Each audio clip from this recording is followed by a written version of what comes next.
fidelidad eterna.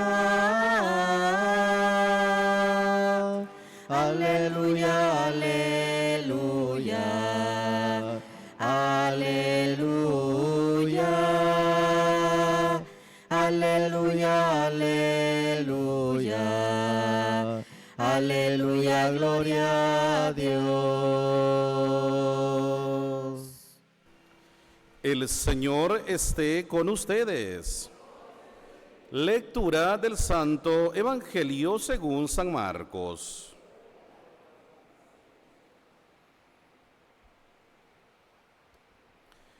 En aquel tiempo, cuando salía Jesús al camino, se le acercó corriendo un hombre.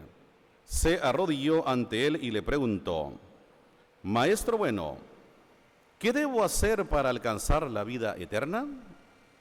Jesús le contestó: ¿Por qué me llamas bueno? Nadie es bueno sino solo Dios. Ya sabes los mandamientos: no matarás, no cometerás adulterio, no robarás, no levantarás falso testimonio, no cometerás fraude, honrarás a tu padre y a tu madre.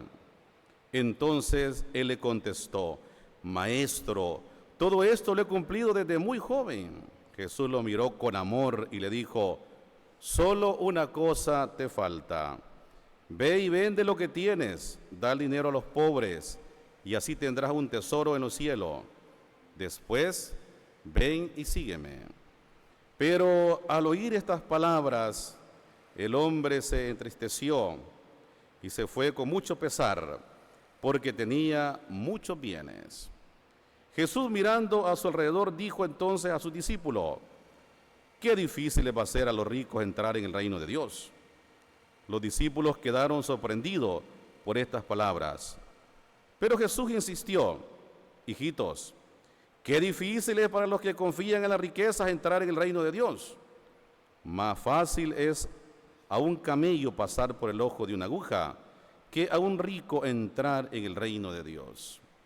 Ellos se asombraron todavía más y comentaban entre sí: entonces, ¿quién puede salvarse?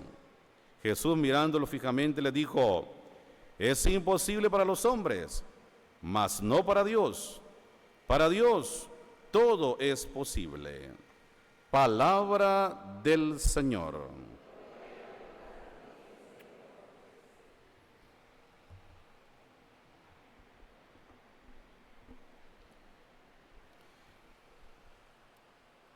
Muy estimados hermanos en el Señor Jesús,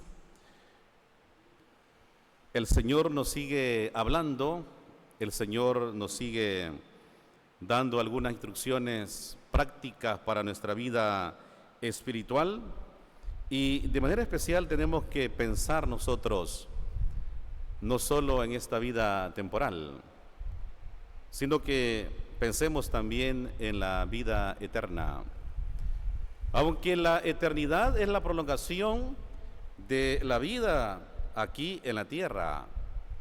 Por eso, cuando hablamos de la espiritualidad, cuando hablamos de ese tema, cuando no solo separamos, digamos, la parte humana, sino que unimos la parte humana también a la divina, nos damos cuenta que hay una prolongación.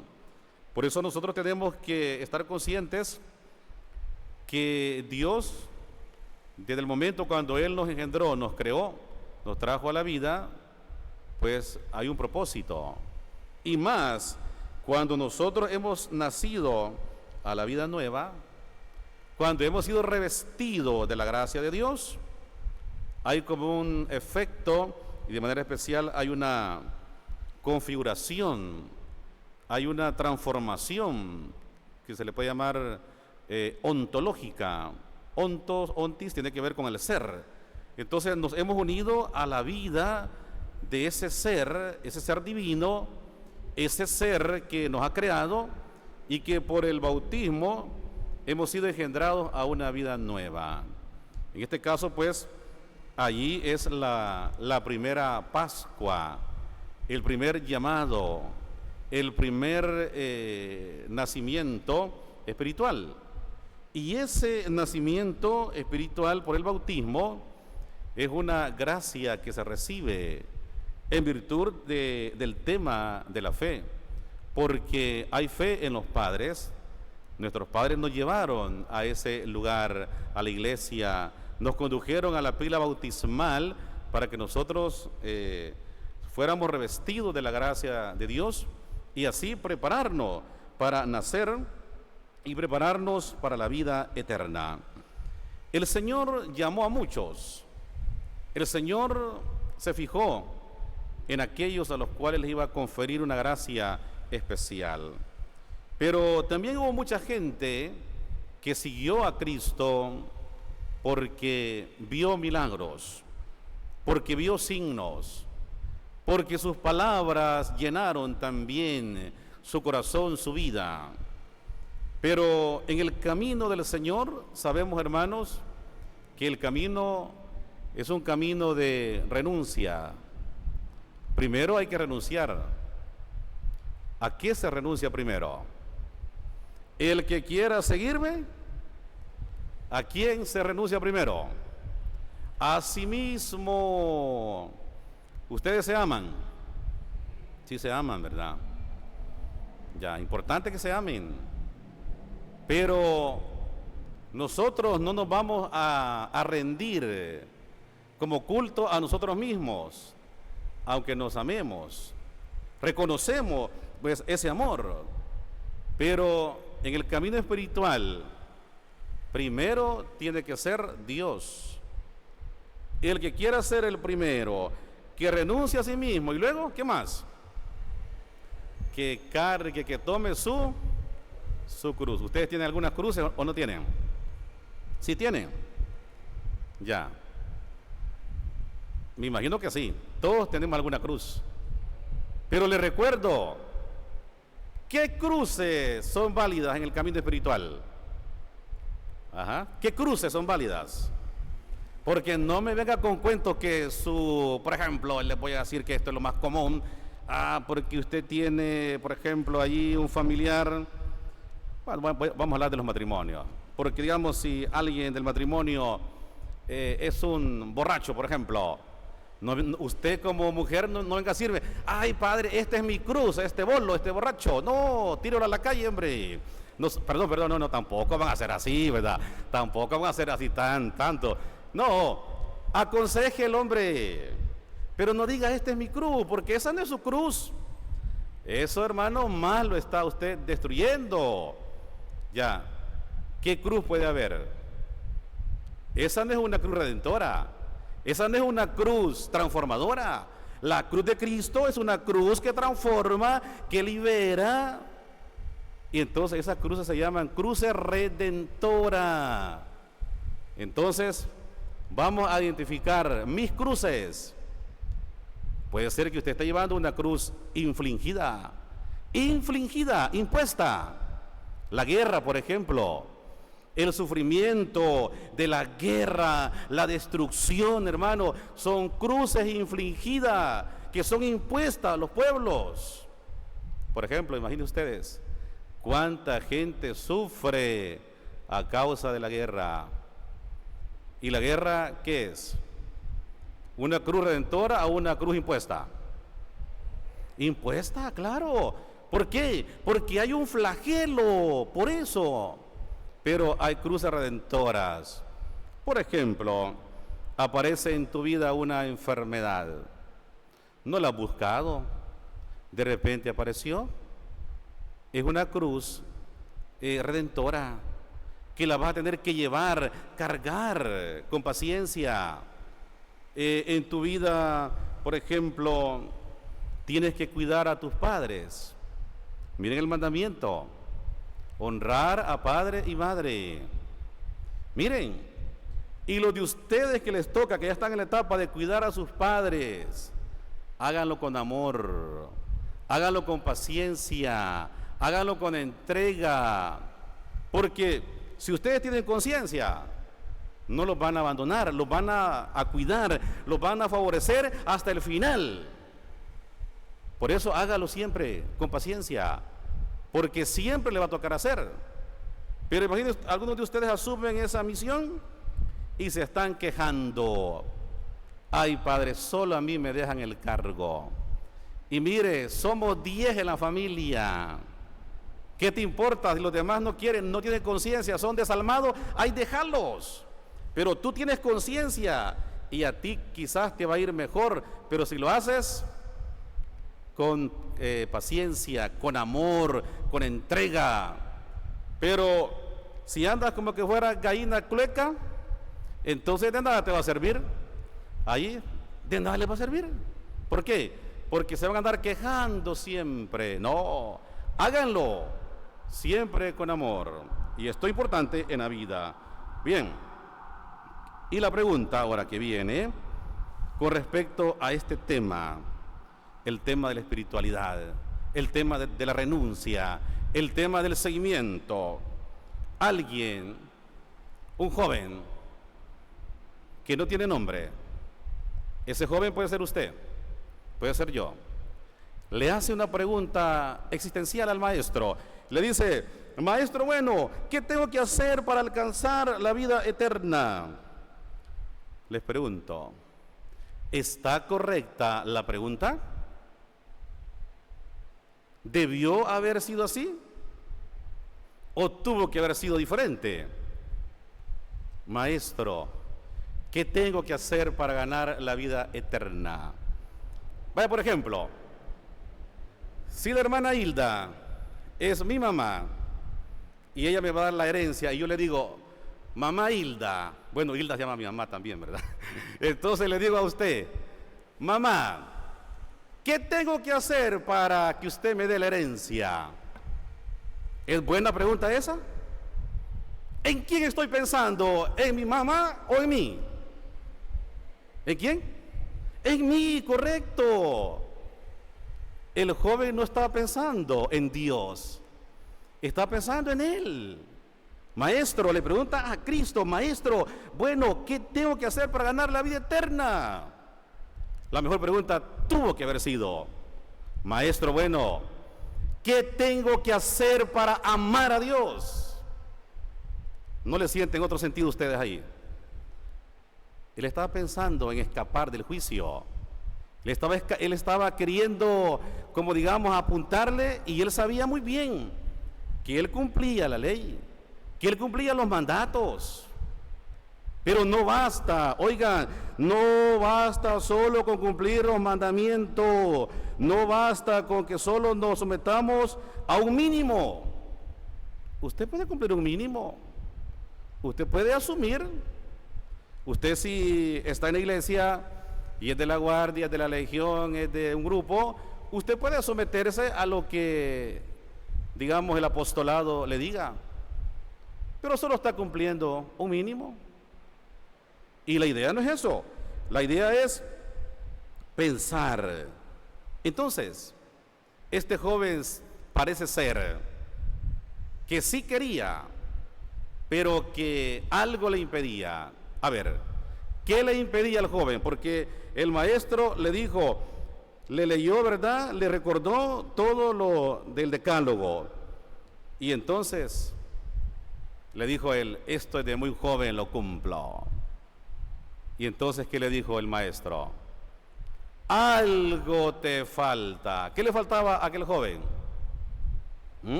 Algo, una sola cosa te falta, le dijo. Ajá.